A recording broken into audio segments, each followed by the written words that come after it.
Hey, what's up, guys? I'm going to be bringing you through the T-RackS White 2A. Now, the White 2A is based off the LA 2A, which is, say, if you walk into any reputable recording studio, you will see an LA 2A of some form in there. So, what is it? Basically, there's a big thing about bus compressing, glue compressing.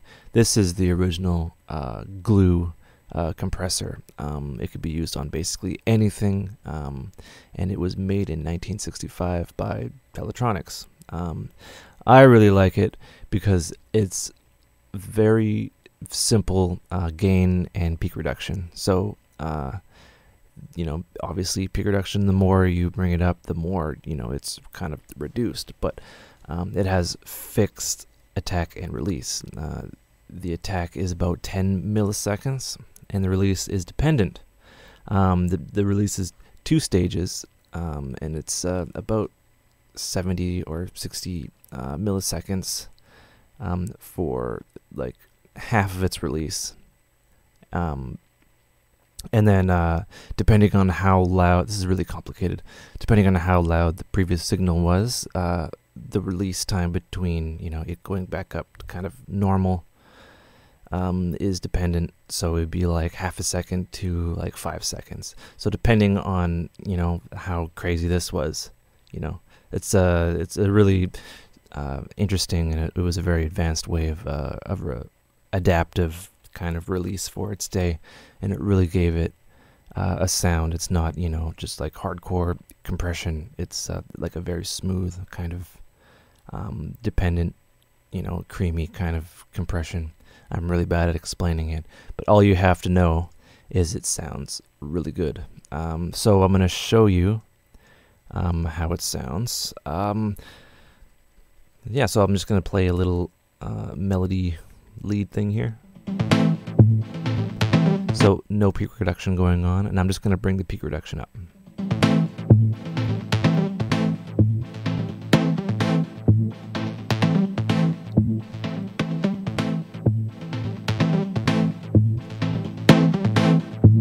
Right, so when you bypass, kind of loud, but it works really good on vocals and guitars too, but for dance music, you don't really work with that a whole lot.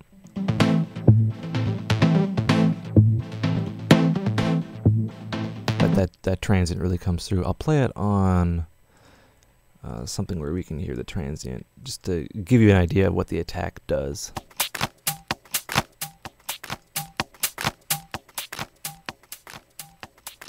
Right, it's a really fast attack, but transients just always come through. Right, so this is a hefty form of compression.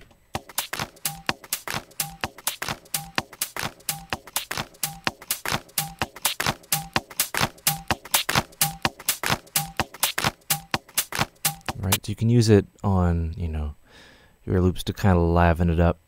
But it's a completely different way of working. So yeah, you can, boost the gain and get some craziness. There's no output knob, so you can, go crazy. I sometimes have a limiter right after this, or kind of a clipper, and I boost it up just to add a bit of liveliness. Play it on an actual, what you would come across, in your drum bus.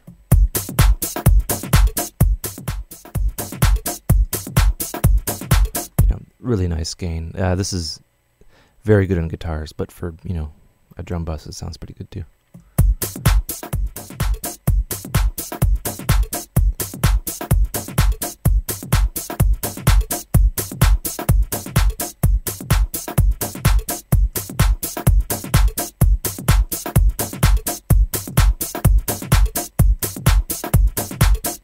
On the gain reduction, you can increase how much you see in the actual gain reduction. The VU meter is also legendary in the LA 2A.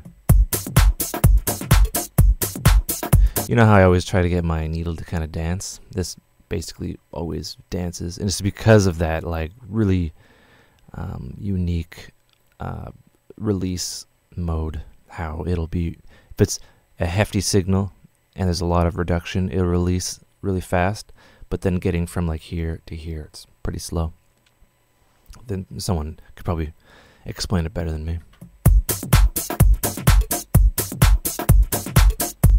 You can use it on basically anything, and I use it quite a bit. It's excellent for your mixes and cleaning everything up, but still having that punchiness because of the fixed attack, that 1968 attack or 1965 attack. But yeah, I would suggest to use it. There's also a mid-side, a left and right in a mid-side mode. Mid-side would be, you kind of say, okay, let me just give you another example. Say, you have something that's really wide, but you want to keep the wideness. You want to keep it. So you'll go into your mid-side and select the mid. So we're just going to compress the mid. I want to turn it on. We can completely obliterate the mid and just have the side.